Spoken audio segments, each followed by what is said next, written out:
José Carlos Mariátegui. Nos sentimos muy honrados con su presencia, nuestro gerente. Gracias por todo lo que hace por los maestros. Usted es sinónimo de compromiso, de gestión. Gracias, siempre vamos a estar agradecidos. A ver, nuevamente aplausos para nuestro gerente. Acá los voy a dejar, él se va a dirigir a ustedes.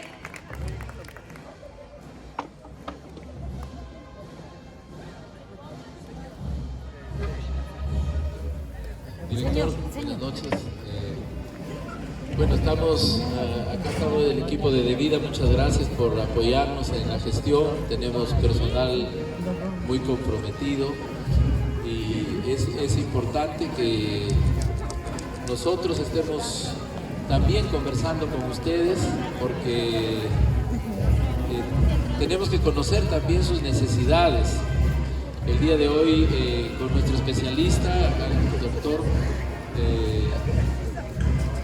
Leonardo, hemos presentado, ya nos han aprobado un presupuesto para qué materiales vamos a un kit tecnológico para ustedes, un equipamiento para todos la educación básica alternativa. En todas las escuelas vamos a equiparnos para que tengan su laboratorio de cómputo, ¿no? Su pantalla interactiva. Esperamos que el otro año puedan tener ese material. También hubo un compromiso con los maestros, porque así como se les ha dado a EBR, yo hablé con nuestro gobernador, ex gobernador, y también me aprobó. Estamos también dejando ya el proyecto para que compren sus laptops para los maestros de educación básica alternativa. Nuestros auxiliares que se quedaron fuera también, institutos tecnológicos, CEPROS, y así poder cubrir al 100% la brecha tecnológica que tenemos a nivel de la región. Pero bueno, nosotros estamos acá porque me gustaría conversar con ustedes. No sé si quieren hacerme preguntas, algunas inquietudes que puedan tener o alguna otra actividad que quieran hacer con nosotros. Estamos acá para poder dialogar. ¿Tienen alguna pregunta ustedes? ¿Alguna inquietud? A ver.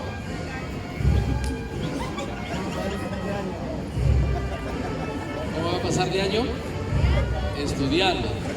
Miren, jóvenes, la vida... A ver, ¿me escuchan, por favor? Ustedes están estudiando en una institución de educación básica alternativa por diversas razones. De repente trabajan, también puede ser por mayoría de edad y ya no pueden estar en educación básica regular. Bien, yo tuve la oportunidad cuando tuve 18 años de enseñar en un colegio no escolarizado donde habían jóvenes y señoritas estudiando.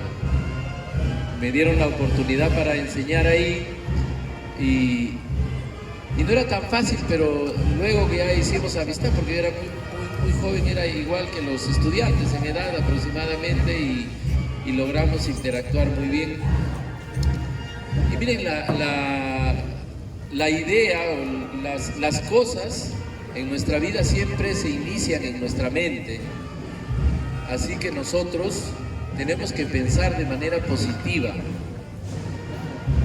Todos nosotros venimos de hogares, de repente hogares disfuncionales, venimos de hogares con escasos recursos, pero depende de nosotros para poder avanzar en la vida. Depende de que nosotros seamos muy disciplinados. Yo recuerdo cuando era adolescente, yo vivía en una casa donde nosotros teníamos el piso de tierra, las paredes eran de ladrillo, sin terrajeo, y recuerdo que de una ferretería salieron y botaron pinturas por ahí de repente porque ya estaba seca, pasada. Yo quería vivir mejor, posiblemente malogré mi pared, pero fui y recogí las pinturas que pensé estaban regular y me puse a pintar mi casa. Mis padres me dejaron. dormíamos en el suelo, en esteras, con colchón, de paja. Así que la vida no es fácil. La vida es dura y uno tiene que fortalecerse. Y miren, yo les digo, por mi persona, yo cuando era muchacho siempre pensaba cuando me discriminaban o cuando me trataban mal, desde que era pequeño, porque tenía familiares que tenían recursos y nosotros no teníamos. En Navidad no nos compraban un juguete, a mis primos les daban buenos juguetes.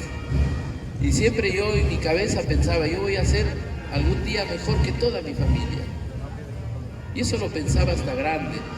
Y eso me llevó de repente de manera errada a estudiar, y no digo que estudiar sea malo, sino a estudiar tantas cosas.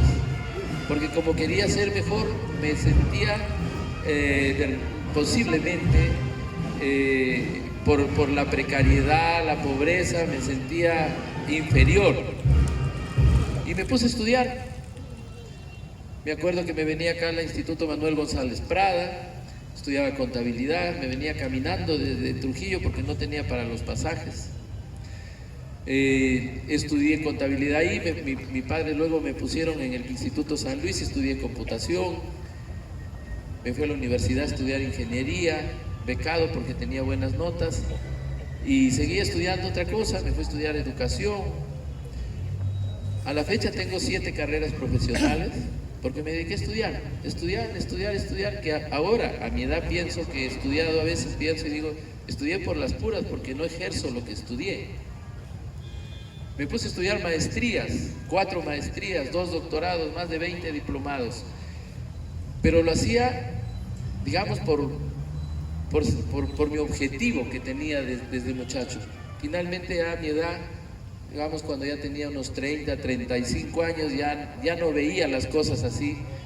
Me dediqué a ser gestor, a trabajar en universidades, enseñaba en diferentes universidades del país, me nombré acá en el Instituto Laredo y fui siendo asesor porque siempre tenía metas. La idea es que en nuestra mente siempre debemos nosotros tener metas, objetivos claros. ¿Qué es lo que queremos? Cuando estaba en la universidad miraba a mis profesores, yo decía, quiero ser catedrático. Cuando enseñé en la universidad, ya quiero no estar en pregrado, quiero enseñar en posgrado, en las maestrías. Hay que llegar a esa situación.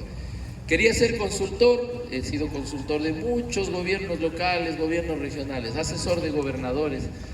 Y todo lo que yo planificaba en mi vida, he tratado de lograr. Me nombré acá en el Instituto Laredo, que les digo, no era rentable para mí, pero uno de mis objetivos era ser director del instituto y postulé a la dirección, me di el gusto, lo llevé al licenciamiento y también quise ser gerente de educación.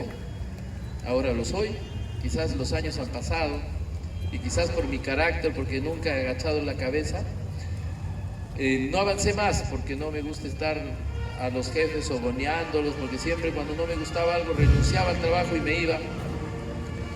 Y miren, poco a poco uno puede ir avanzando, pero siempre teniendo metas claras, siempre planificando nuestra vida, porque si nosotros no planificamos, si nosotros cada vez que nos levantamos de la cama, no nos sentamos a pensar qué voy a hacer este día, qué actividades voy a realizar, y en la noche antes de acostarnos hacer una evaluación de las que se quedaron pendientes y las que no realizamos, no vamos a lograr nada.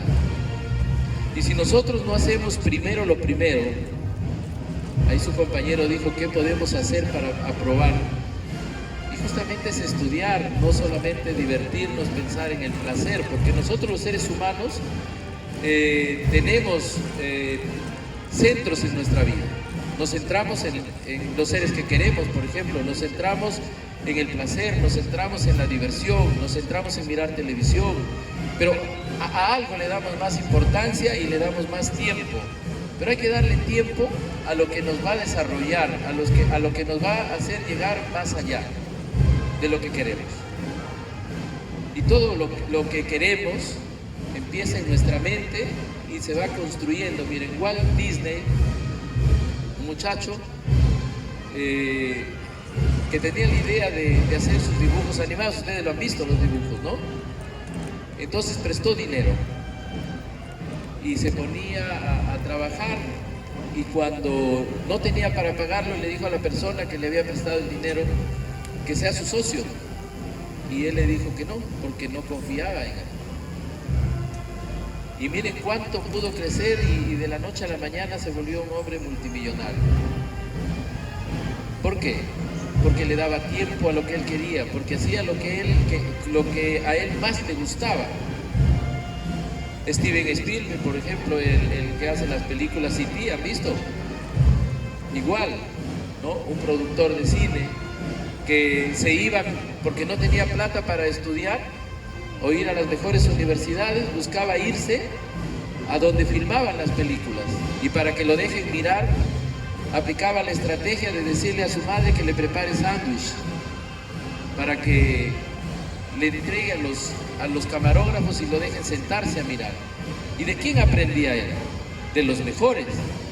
Entonces hay que acercarnos a la gente exitosa, a la gente que tiene. A veces criticamos y decimos, esa persona tiene plata, ¿cómo habrá hecho? ¿Habrá robado? ¿Cómo? Pero hay que acercarnos porque tenemos que aprender de los mejores. Tenemos que aprender de la gente exitosa para que nosotros seamos exitosos también. Hay que observarlos, mirarlos. Entonces miren, en la vida no debemos tener límites, hay que tener una mente abundante, pero abundante me refiero abundante de buscar lo mejor para nosotros, una abundancia positiva. Podríamos hablar de que yo quiero ser abundante en riqueza, quiero ser rico.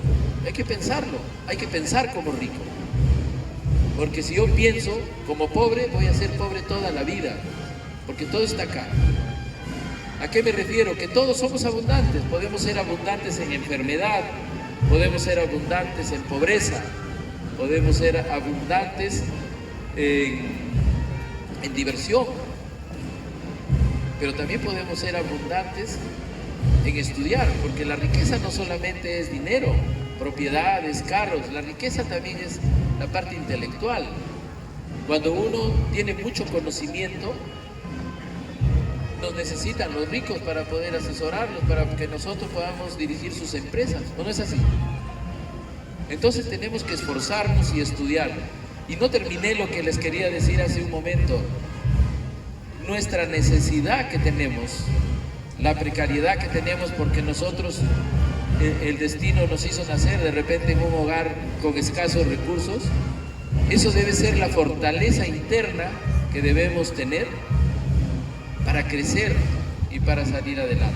Tenemos que ser fuertes, y siempre que nos caemos hay que pararnos y avanzar y demostrarle a los demás que nosotros podemos.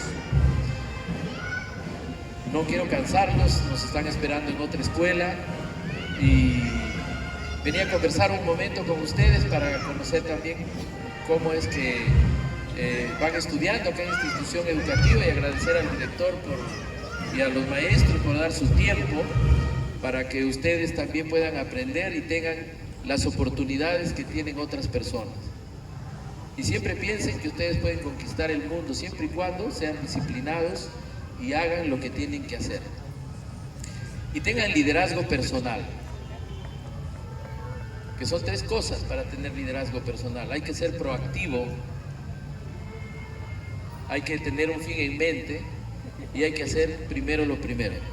Eso va a hacer que ustedes se dominen. Ser proactivo significa no ser reactivo. Por ejemplo, hace rato vi a este joven que está acá. ¿Cómo te llamas, hijo? Aleir. Le gritaron la silla y se cayó. Él no ha sido reactivo, ha sido un hombre proactivo, porque no se dio vuelta a gritarle a su compañera o a insultarle. Él ha actuado de manera correcta ante el estímulo del ambiente.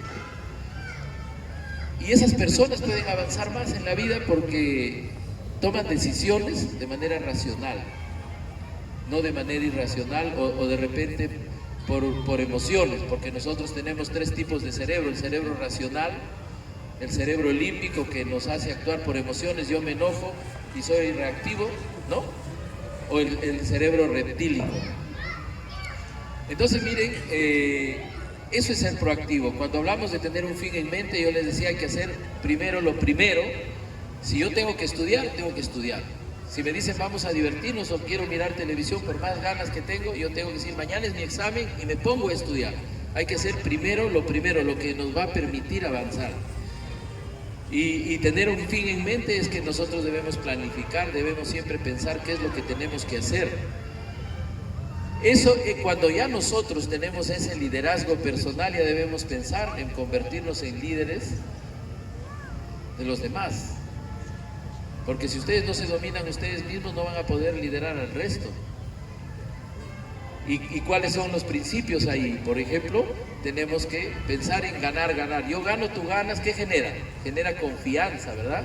Si yo gano y tú ganas, toda la vida vamos a hacer negocios, toda la vida vamos a apostar por la otra persona porque sabemos que lo que hace esa persona también me va a permitir ganar a mí. Porque ¿a quién le gusta que el otro gane y yo pierda? Nadie. Si sucede eso, yo ya no confío, entonces ya no voy a tener liderazgo. Y si yo pierdo y el otro pierde, tampoco nos sirve de nada, ¿no? Y si yo gano y el otro pierde, ya no confías en mí. Entonces hay que pensar siempre en ganar, ganar. Yo gano, tú ganas. Hay que pensar también, hay que ponernos primero en el lugar de los otros antes que en el de nosotros, porque nosotros no sabemos por qué reaccionan las personas de alguna manera, quizás porque tienen problemas. Y quizás no estamos evaluando el contexto de su realidad. Entonces hay que siempre pensar en ponernos en el lugar del otro, porque nosotros debemos tener el principio de la justicia. Hay que escuchar y comprender, porque si nosotros no escuchamos y no comprendemos a los demás, los vamos a juzgar. Y por lo general las personas siempre prejuzgan, y cuando prejuzgamos, a lo mejor estamos equivocados. Por eso es que para tomar una decisión hay que ser prudentes, hay que ser pacientes y hay que analizar bien las cosas. Y otro hábito es la sinergia. La sinergia es que si tenemos un problema hay que pensar en conjunto para que nosotros podamos tomar una decisión más correcta. Porque todos pueden opinar, porque todos tienen desde su punto de vista razón, porque tienen cada uno sus paradigmas, las formas de ver la realidad. Y el principio séptimo sería que debemos renovarnos. Hay que renovarnos espiritualmente, hay que renovarnos emocionalmente, hay que renovarnos mentalmente, hay que renovarnos físicamente. Porque esa es la mujer y el hombre integral, la mente, el cuerpo, el corazón y el espíritu. Cuando hablamos de renovarnos mentalmente, ¿qué tenemos que hacer? Ahorita, ¿qué están haciendo? Aprendiendo, se están renovando mentalmente. Aprenden más cosas, entonces se renuevan su mente. Si no aprenden nada, ¿renuevan su mente o no? Se queda en nada su mente, vacía. Porque el ser humano tiene desde que nace su vida, es totalmente dependiente, pasa a ser independiente y pasa a ser interdependiente. Entonces tenemos que buscar avanzar, porque si no, no avanzamos en la vida. Porque toda la vida no vamos a depender de las ideas de los demás, hay que tener nuestras propias formas de pensar, nuestra propia forma de actuar, porque actuamos en base a lo que tenemos en la cabeza. Cuando hablamos de la parte física, también hay que renovar nuestro cuerpo, hay que hacer ejercicio, hay que alimentarnos adecuadamente, hay que dormir para poder recuperar energía. Cuando hablamos de la parte emocional también tenemos miedos, o no tienen miedo de alguna cosa ustedes, y hay que dominar esos miedos. Tenemos odios, tenemos amor en nuestro corazón, y si yo estoy odiando al resto, a la persona que quizás me hizo daño, ¿ustedes creen que esa persona se va a enfermar porque yo paro pensando en él? Lo vuelvo el centro de mi vida. Debo olvidar y vivir feliz. Y la parte espiritual es el servir. Si nosotros servimos a los demás, ese es el secreto para que ustedes tengan buena autoestima. Si servimos a los demás, nosotros vamos a recibir reconocimiento de los demás. Y cuando recibimos el reconocimiento de los demás, nos vamos a sentir valorados, nos vamos a sentir que tenemos valor. Y como consecuencia, con el tiempo de tanto reconocimiento que recibimos, ya no nos va a importar si alguien nos critica, si alguien habla mal de nosotros, porque nosotros sabemos que valemos dentro de la sociedad. Bueno, jóvenes, me despido, muchas gracias. Los queremos mucho y esperamos que vayan avanzando.